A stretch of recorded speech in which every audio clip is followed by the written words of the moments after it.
one earlier podcast, I was bragging about Kentucky before we even played Georgia because it's our second. It was our second string. He went there, so right. I don't know about that. Hold on. Hold on. All I'm saying is I called them being tough before we played them. Were they tough against South Carolina? Okay, hang on, easy now. Because and I even texted this to you. The year Georgia won national championship, we barely beat Kentucky. Barely beat Missouri. And those teams Missouri wasn't even a good team that year. So I texted you immediately after the game. I said, you guys always have a close nail-biter game, and then you figure it out and you move on. But I'm just trying to argue that Kentucky is not tough. But Kentucky's always a sleeper, though. Thank you. Are they? Are they? They actually are. You barely beat them last.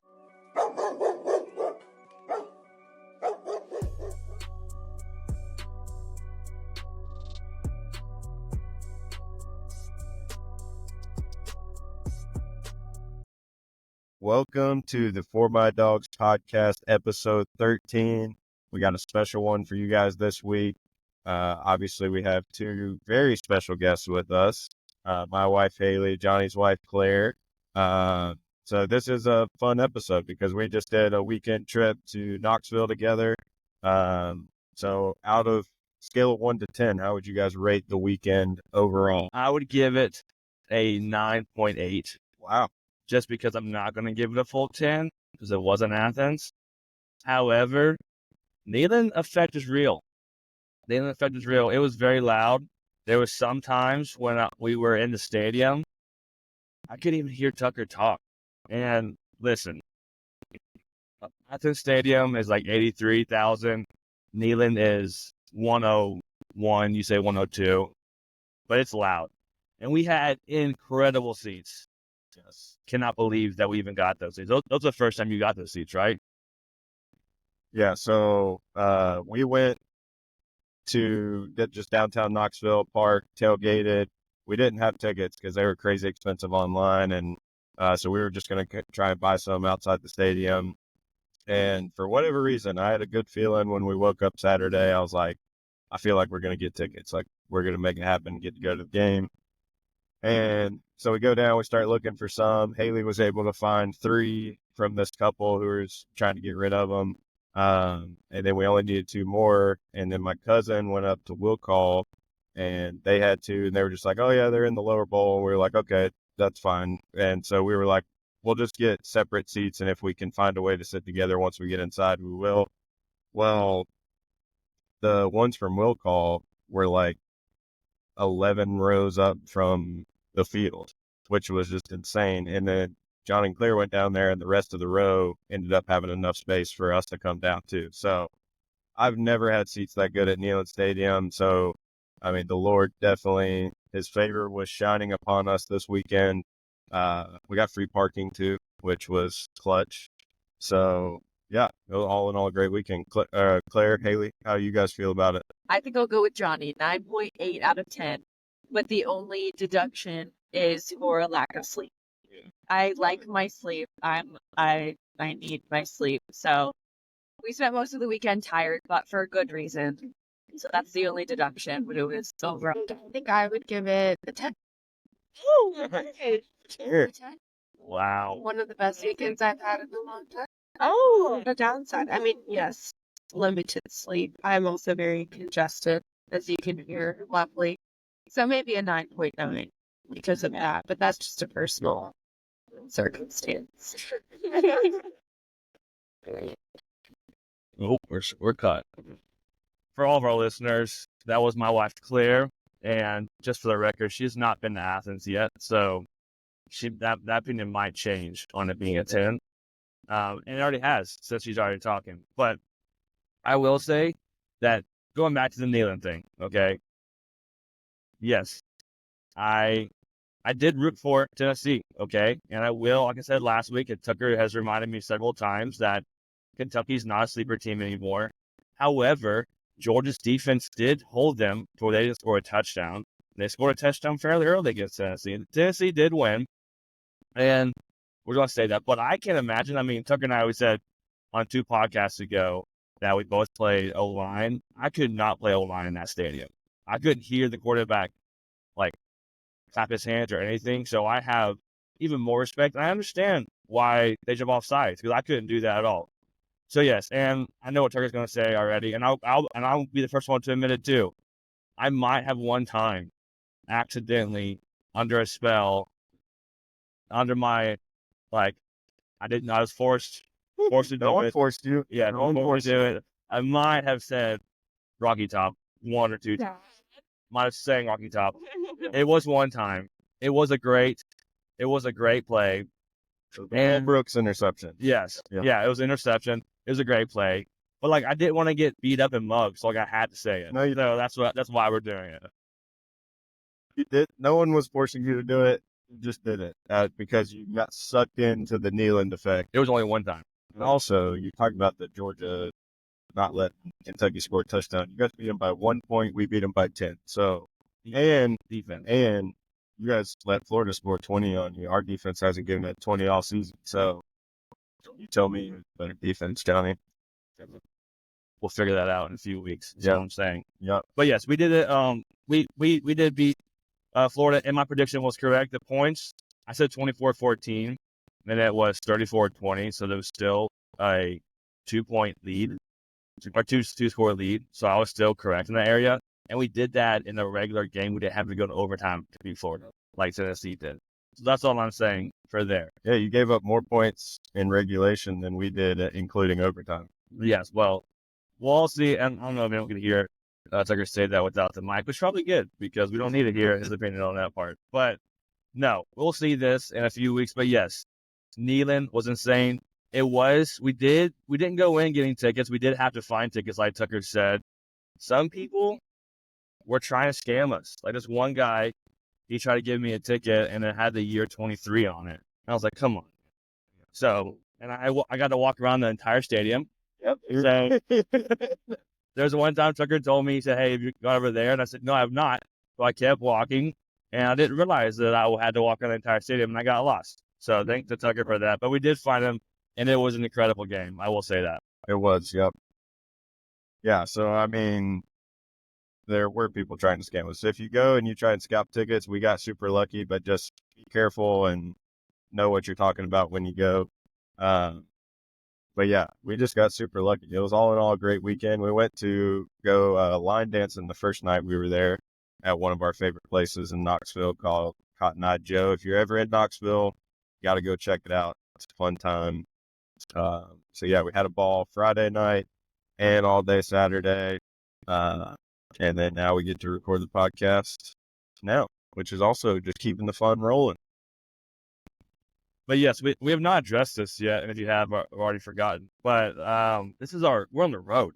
Yeah. Like Tucker's driving, and we're on the road praying for a safe drive. And it's crazy. Yeah, the first time Tucker and I have done a podcast in the same room. Yeah, that's true. I mean, it's a car, it's a room. And so our podcast is all about what it means to be a man in today's world. We have interviewed a cop. We've interviewed a guy in the military. We've interviewed someone who's gone to counseling. We've interviewed someone who worked in the hospital. And we've interviewed a pastor. And we're all learning about what it means to be a dog and what it means to be there for your dogs. And Tucker and I would not be the dogs we are today, because we are dogs, if it wasn't for the dogs that are sitting behind us. And that's our wives. So yes. So what it means to be a man today is having an incredible teammate, which is our wives. And so that's what this one's going to be about, is about marriage. And we're not experts. We've only been married for a few years. Tucker and Haylee are about to celebrate their third year, right? Yeah, third year anniversary. And so we're very young into the marriage world, but so we're not coming down and telling anybody this is what you're supposed to do. But like we have in every episode, we just talk about lessons from our life. So that's what we're going to do today. Tucker and Haylee are going to start by sharing lessons that they have, and then Claire and I will do the same. And learning about what it means to be a dog in your marriage. Yeah, there we go. Yeah, so I think, Haylee and I, at the beginning of our relationship, we didn't really want to do like the traditional premarital counseling route. So we were going to just try and find like a couple that we trusted and looked up to, and just ended up life got crazy, ended up not working out. And so we kind of went into marriage without any of that on the front end and have just been figuring it out along the way. But honestly, like since starting this podcast, like we decided, I think it was the episode Cole was on, or maybe you were talking about it one time, Johnny, about using counseling as like a proactive thing, not just waiting for like something bad to happen or like something really big, shoe to drop, to go into it, but to actually like be proactive and go seek help, before it's needed. And so that got Haylee and I thinking, and we just have some stuff like from my past and her past that we just thought would be helpful to have a third party to help us work through it.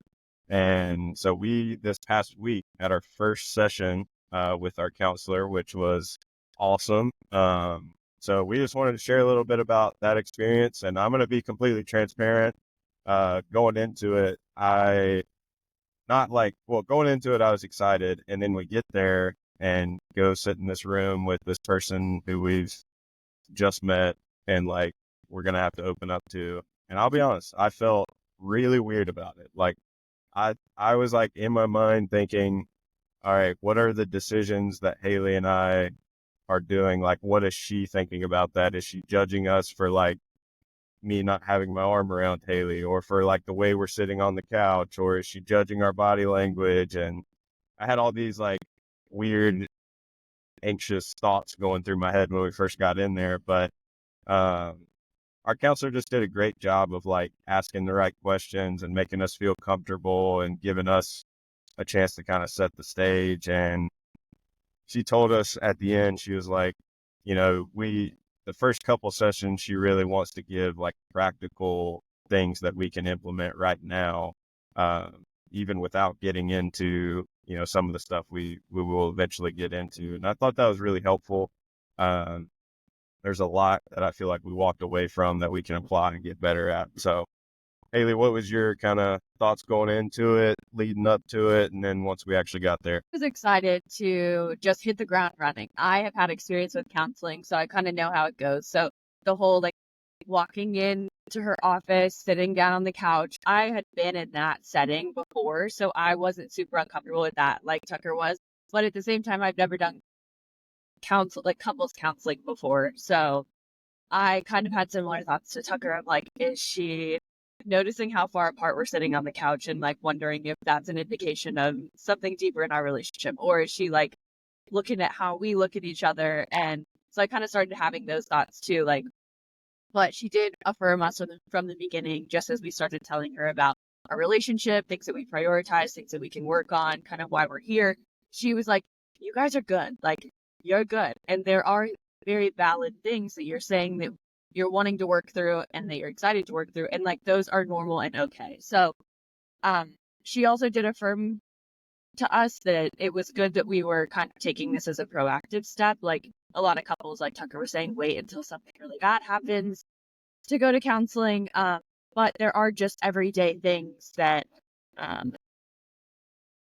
we could use someone else who is a professional in that space to, kind of help us work through and become better communicators, become better partners as we have blended our lives together in marriage. So we are excited to continue. But one big takeaway I think that I have from our first session is just becoming more self-aware, specifically about our emotions, and understanding and like hearing your emotions before you convey them to the other person, and making sure that you're really aware of what your root emotion is.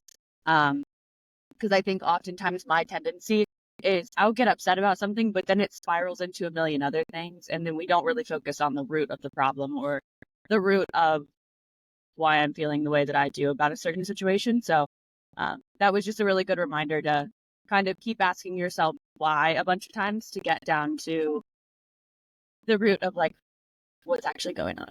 So what would you say your big takeaway from the things we talked about is? Yeah, I would say for me, there was a couple things she said that I think really stuck out. But one thing was that she said, like, no emotion is like good or bad. Like, we all have emotions, and I think sometimes we can view certain emotions as bad and certain ones as good. But what she said all emotions are not, or there's not an emotion that's like good or bad. It's just how we deal with the emotion is healthy or unhealthy. And I thought that was helpful, because I think, with like, and she brought up so we were lucky enough to find a counselor that had ministry experience. So like our counselor actually was in full-time ministry for 11 years, which that's the beauty about counseling, is you can really figure out their backstory and kind of what their history is if you're looking for something specific. And we thought that would be good for us since I'm working in ministry. She would kind of have that understanding. So, I mean, she even brought scripture into like a lot of our conversation, which was really cool. Not that she doesn't do that with all her clients, but she knew we were believers. So she did. And, she was talking about how Jesus says, don't worry, but he doesn't like condemn worrying or like say it's bad. So like Jesus talks about anxiety in such a way that he wants us to deal with it in a healthy way, but he doesn't condemn it as something that's like wrong or sinful or bad. And I thought that was like just really helpful, and I felt like is good for us to keep in mind. Like, if one of us is upset or frustrated or feeling a certain way, like, it shouldn't be viewed as a bad thing. It's just, how can we work through it in a healthy way? And she gave us this paper. I think it's back there, but it's like the rules of fighting fair. And she was like, if you would have walked in here and said that you never fight, or you like think that couples shouldn't fight, she's like, we would have a lot we need to work through, because like that's just part of marriage, living in a fallen world. Is you're going to have arguments, you're going to have disagreements, you're not going to see eye to eye. And so she gave us these rules of fighting fair, and like so many of them, Haylee and I were just like, wow, this would help us a ton. So I don't know if there's any in particular you thought were helpful, Haylee, but I remember one was like how you frame up when you're describing, like, if you're upset or how you feel. You say like, I feel this emotion when this behavior or event happens. And in that way, it keeps it from like it feeling accusatory. Because for me, I tend to get defensive if Haylee's like explaining the way she feels, but it's because I feel like I'm being accused of something.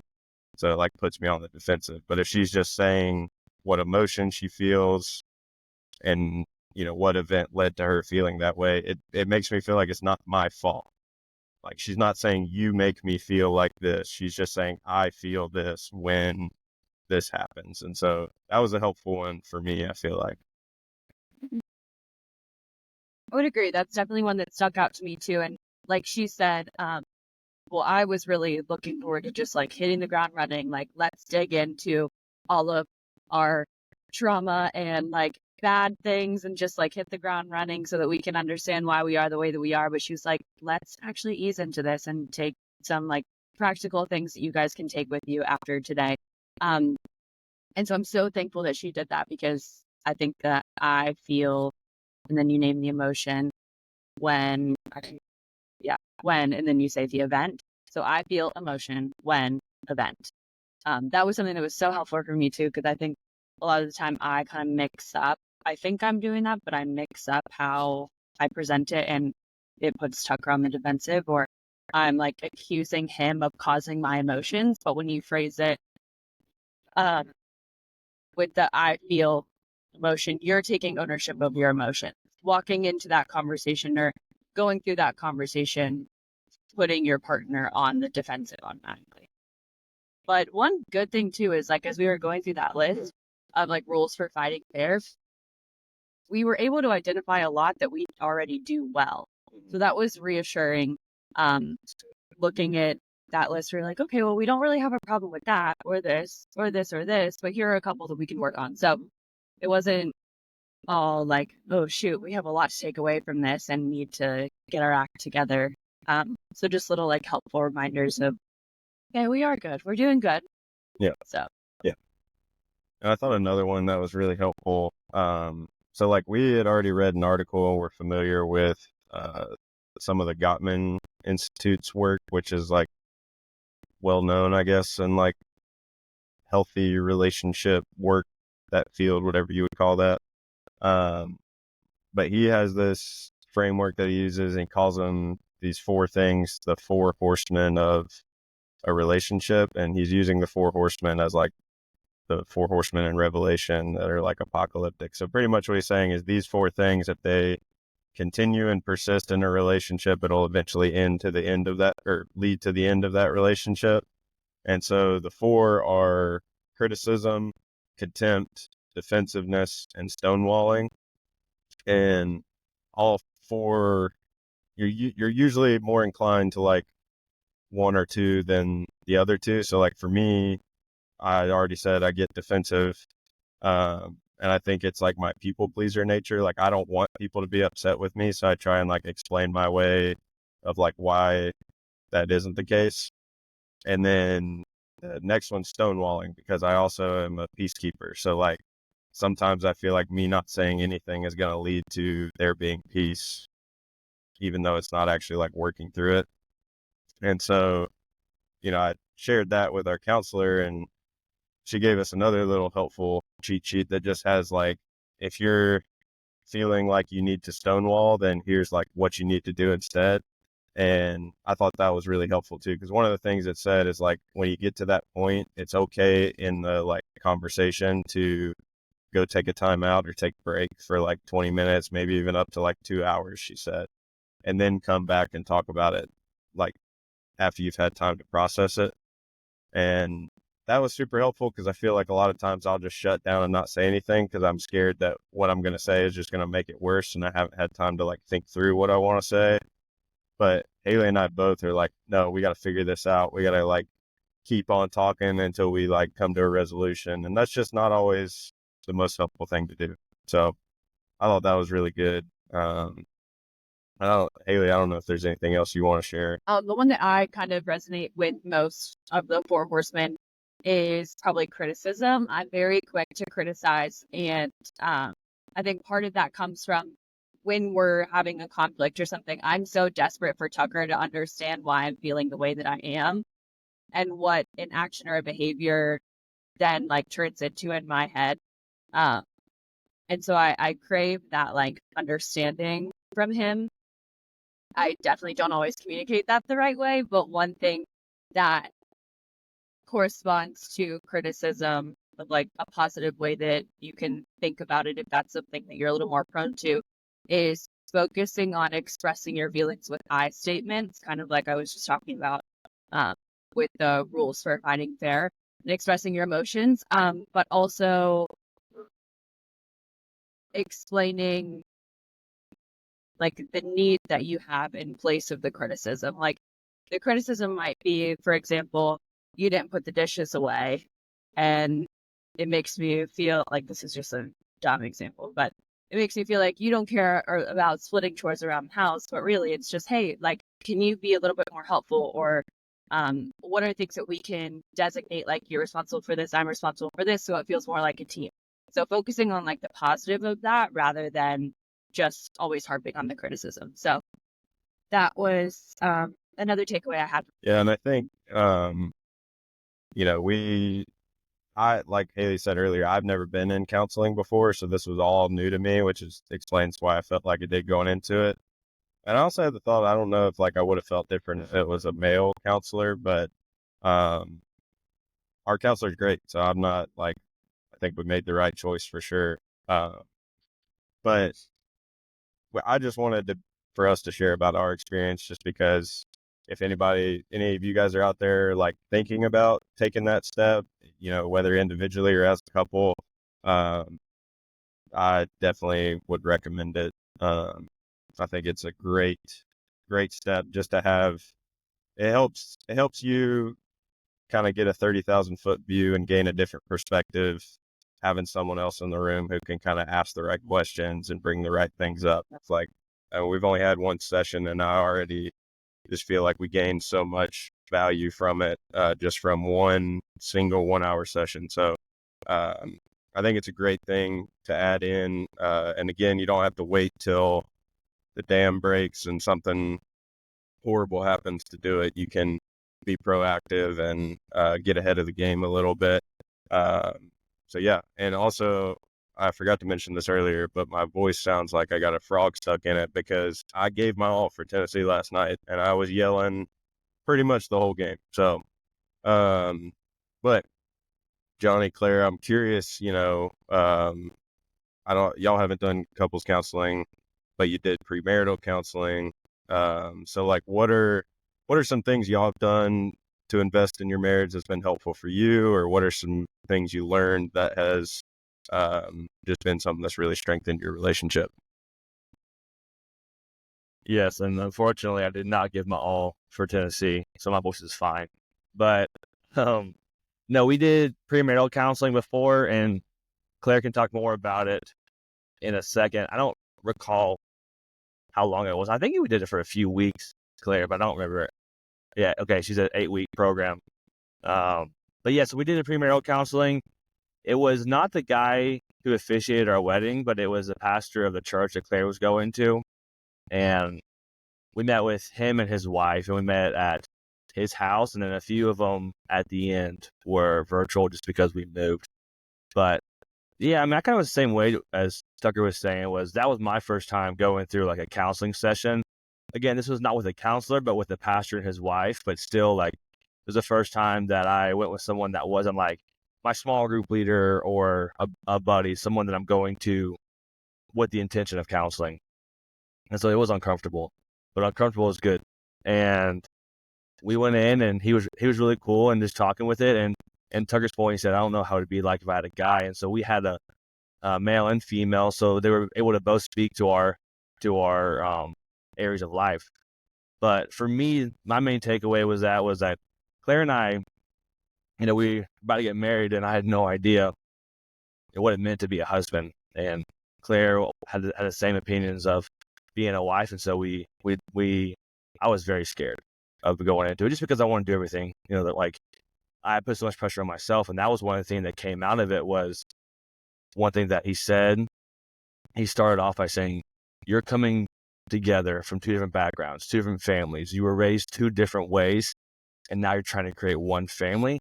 There's going to be some conflict with that. So let's start by bringing up how we were both raised, different opinions that we had, so that we can lay that on the table." And I think one thing with counseling is all of that information that they bring up, you've known the entire time. They just open your eyes and let you see it more clear.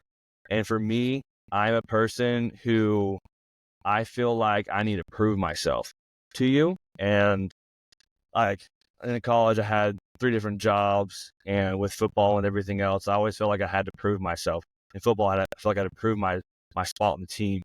And in my job, I felt like I had to prove who I am in there. And I guess I've known that my entire life, but I didn't realize that until counseling. And so with that came clear to me is that I was going into marriage before I even got married. I think I had to prove myself to Claire already. And so the first thing that they brought up was the background and just our own insecurities going into it. And so I was able to work on that in the very beginning, and I'm glad I did that. There's still times where Claire has to remind me. She says, "Johnny, you don't have to prove yourself to me. Like, you don't need to keep doing that." And I'm like, okay, thank you for that reminder, because I do feel like that just some things in my past.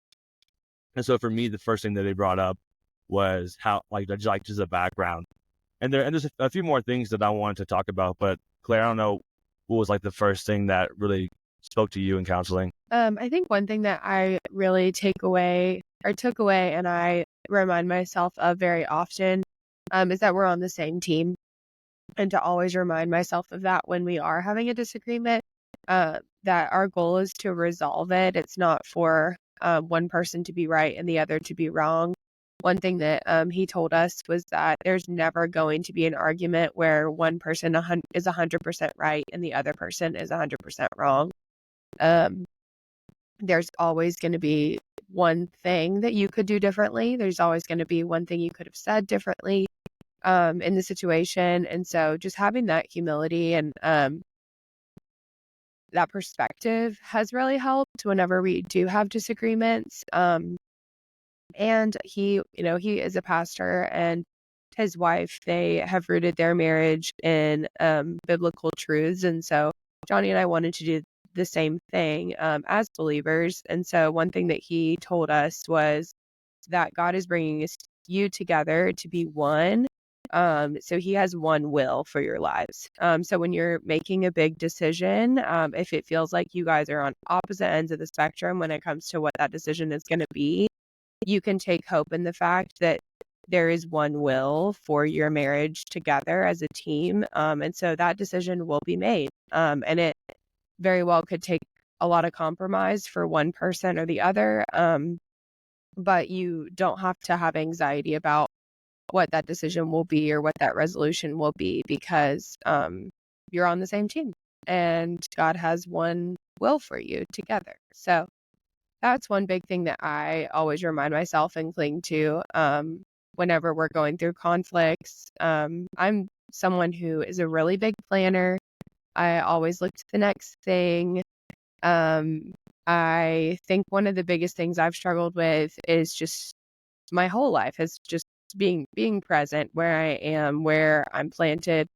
I'm always looking for what I can do to prepare for the next thing. And so I think that, and mostly that's because I just have a lot of fear about the unknown and the direction that Johnny and I are going when it comes to where we want to grow our family and just the choices that we make in this life that God has blessed us with. So I think that often comes out into our disagreements. So I have to really go back to a lot of those things that Jay, our pastor, told us in premarital counseling whenever those are happening. And one thing that, kind of shifting gears, Johnny, I don't know if you had anything more to say about that, but one thing that he also told us that I really value is tabling conversations. So whenever you are getting into the thick of things and feeling like you could potentially start stonewalling, like what Tucker was saying, or just getting heated, saying something that you don't mean, being okay with saying, okay, let's table this. We need to take a step back. And I'm really bad about just wanting to find the solution immediately and talking in circles over and over and repeating myself over and over again to try to get my point across, when in reality, the best thing to do a lot of times is to just step away so that we can both process everything we've said, cool down a little bit, and then come back to it with a lot more wisdom and humility and grace for each other.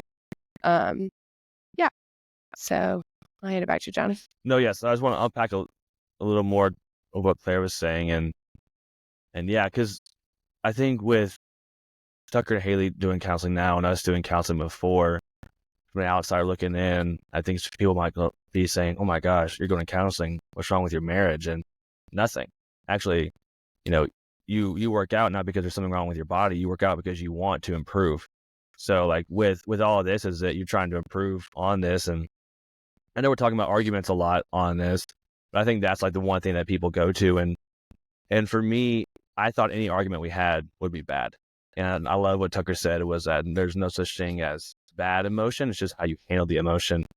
And so like one thing if Claire and I argued in dating, I thought, oh my gosh, this is not good. Like we're arguing. And so, there was times where we needed to table it because our emotions were not bad, like Tucker was saying, but the way we were expressing them was a negative way. And the one thing that our premarital counselor was talking about was, if you want to start a conversation, if you are maybe you're not feeling heard, the best way to confront that is with the affirmation sandwich. And that is my favorite tool through this, is you affirm somebody, you show them how you feel, and then you affirm them again. And on the way to Knoxville, we were talking about this, and I was saying, In fact, while we were in Knoxville, I had a little argument with a guy who, with tickets. And with that being said, is like a random guy arguing at me, because he did in Knoxville. I don't give two craps about that. Like a dude can come at me and start yelling at me, and I was a little heated, but like it didn't like make me feel insecure. But with my wife, Claire, with whatever she says, even if it's not negative, if she says something about me, it just is so heavy on me because her opinion is the most to me. And so I care about her opinion the most. And so if she does have something that she wants to talk to me about, I'm sensitive in that moment. I'll say it. And I can't have her just tell me directly, because that's one of my insecurities, and I'll take it way too heavy. And so I do need her to soften that. And so I need her to affirm me at first, and then tell me how she feels, and then affirm me again, just so that I still feel loved in that moment. And so that's for me, and I love that tool. And I use it more for even outside of marriage too. I had someone text me this past week, and they were wanting to talk to somebody, and they asked me for any advice, and I just texted them back, affirmation sandwich. And it works for more than just marriage. It works for all relationships, with coworkers, students, with friends. And say students, as if everyone here is a teacher. But it's a great tool. And another great tool, it was something that we did alongside of premarital counseling, was we read a book called Love and Respect. And it comes out of the passage in Ephesians chapter 5, verse 33. Let me pull it up real quick. At the end, it says, however, each one of you also must love his wife as he loves the church, and the wife must respect her husband. So love and respect passage is saying, it's not saying that it's not saying that wives can't love the husband, and the husband can't love the wife, and wife can't respect the husband, or husband can't respect the wife. The reason why they brought us up into a book is because in any argument, the husband is not going to feel respected, and the wife is not going to feel loved. And that's because how we're wired. Male and female, we're each wired differently. And so the book is breaking that down. Not saying that I can't respect Claire, not saying she can't love me, but I still need to respect her. She still needs to love me. But when we go into those things, I immediately I'm not going to feel respected, and she's immediately not going to feel loved. And so we need to learn how to love each other through each other's love language. So we need to learn. It's like I can't just show Claire how I receive love. I need to love her the way she receives love, and vice versa. And there's so much. I mean, we can do a Joe Rogan podcast on this. There's so much to unpack, but you have to ultimately go into this loving each other through the way the person receives love. In an argument and a conversation, if Claire doesn't like to give flowers, I don't need to get her flowers and then get upset if she doesn't like the flowers. I need to love her the way she does. I need to talk to her. I need to communicate with her the way she does. And so we just taught premarital counseling going into it, just taught me how I should treat Claire in marriage the way she needs to be treated, not the way I think she needs to be treated. I don't know if that makes sense, Claire. So yes, love and respect, those two keywords have been really formative for our relationship. How it was explained to us, as Johnny was saying, and how it's reflected in scripture, is that women most often crave love, and that men most often crave respect. So when you're having a disagreement, more than likely the woman's not feeling loved and the man is not feeling respected. So that's something that we try to incorporate, those words when we are communicating to each other about how we're feeling, by saying, I don't feel loved, or I don't feel respected. And I don't know what it is, but something that when Johnny says, I don't feel respected, that really grounds the conversation, and vice versa. And it makes me slow down and really think about how my actions could have made him feel disrespected, and then vice versa when I tell him loved in that moment. So, and another thing from that book that we took away was, it's the analogy of having a hose. So picturing a water hose plugged up to your heart or soul or whatever, and you need that hose flowing into us constantly to just function day to day and keep our marriage and relationship healthy.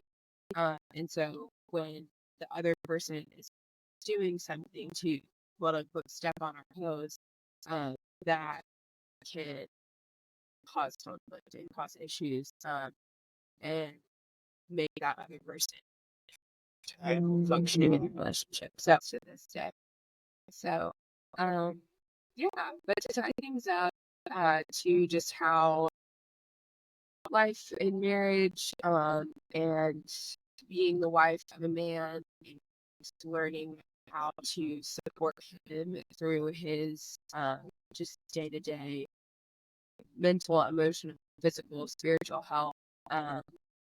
One thing that this season of life with this podcast has really taught me is to just have more of an awareness of what Johnny's emotional health looks like on a day-to-day basis, and just to be more in tune with how his behavior and how his communication and just circumstances of life can really impact the way he's feeling and functioning day to day. So,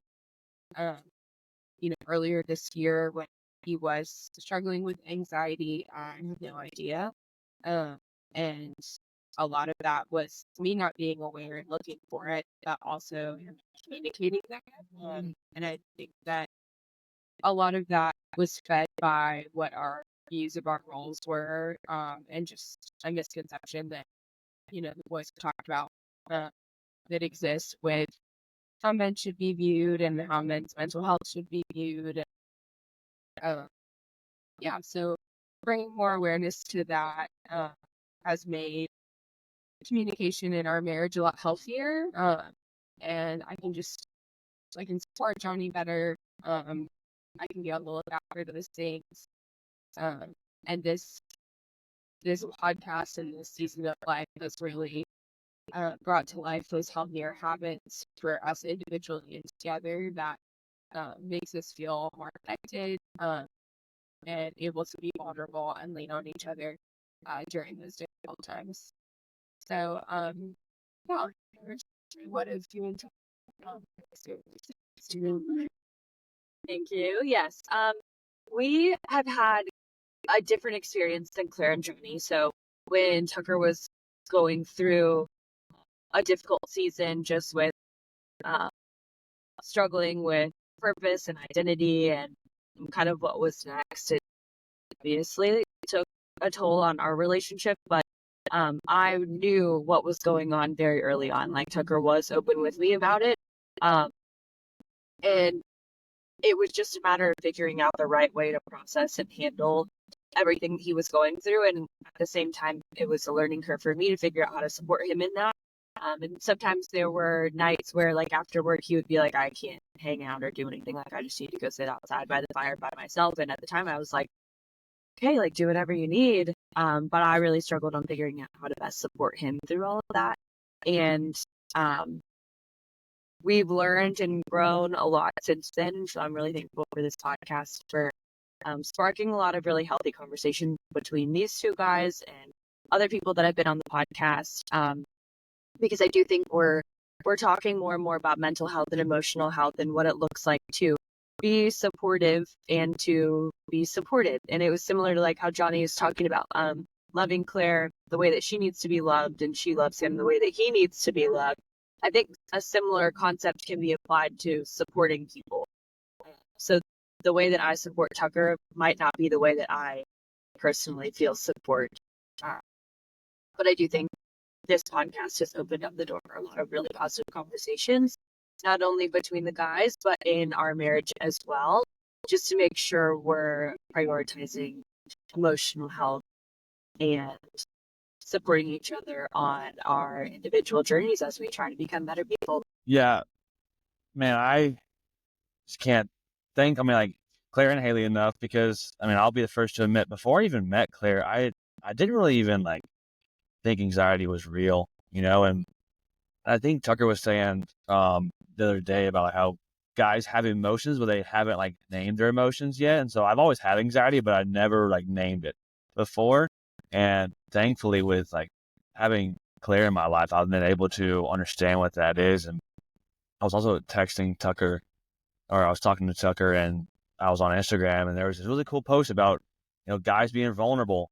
And I liked the post, and then I went to the comments because I wanted to thank the person for posting this. And man, the comments were awful. Like, the comments were telling guys, saying, guys, don't do this, because if you are vulnerable, then your wife will think you're weak, or your wife won't love you. And the guys, don't show emotion, because as soon as you show emotion, then she's going to use that against you. And oh my gosh, it broke my heart. And guys, please, if you think that, just don't.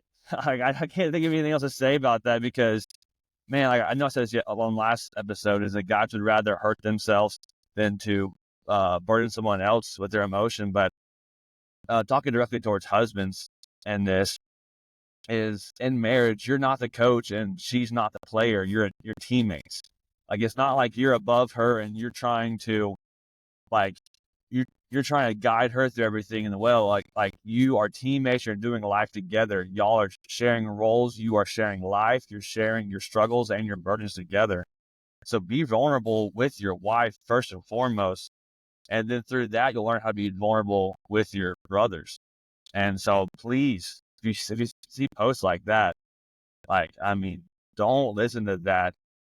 Be there for your wife. Be a dog, in your marriage, right? Hashtag be a dog in your marriage. Yeah, ditto to everything y'all said. I think, it is difficult. You brought up that thing I was talking about the other day, and that was good to share, because that was something our counselor taught us too. It was like, a lot of times I feel like the stereotype is that men aren't emotional. And one thing she said is like, every man has emotions. It's just they don't know how to name their emotions. So then it gets viewed as like they're not emotional, or they're not empathetic, or they don't, they just don't have that side to them.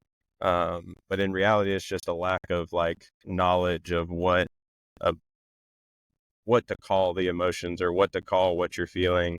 And yeah, I think what you guys shared about loving the other person the way they need to be loved, and then also understanding how you need to be loved. Like, I think Johnny and I share words of affirmation are big for both of us out of the 5 love languages.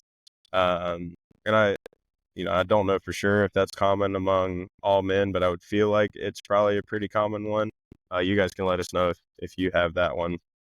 But to kind of wrap everything up, I just think, we wanted to talk about marriage because for a lot of men, this is the most critical relationship they have, and most important one to get right. And the statistics show over and over again that marriages are struggling, and about half of them end in divorce, which is heartbreaking. And so we wanted to do an episode on marriage to just encourage our listeners to keep fighting the good fight. Like, stay committed to one another, keep practicing compassion and grace and patience with one another, because it's so worth it. And our world needs good, strong, healthy marriages. And so, like, we talked about our experiences in counseling, because a good way to make sure that your marriage lasts is to invest in your marriage by taking steps to make it better and to improve. So do that in your friendships, but also in your dating and marriage relationships as well. So yeah, and then just to wrap our football weekend up, we are putting a pin in Kentucky being a sleeper team, because they are now sitting at 3-6 on the season and 1-6 in the SEC, Johnny, 1-6. So Taylor and Johnny both said Kentucky's a sleeper team, and I tried to tell them then, and they didn't listen. So yeah, if you're listening, be like Haylee and Claire and go be a dog today. And be like Haylee and Claire and go be there for your dogs.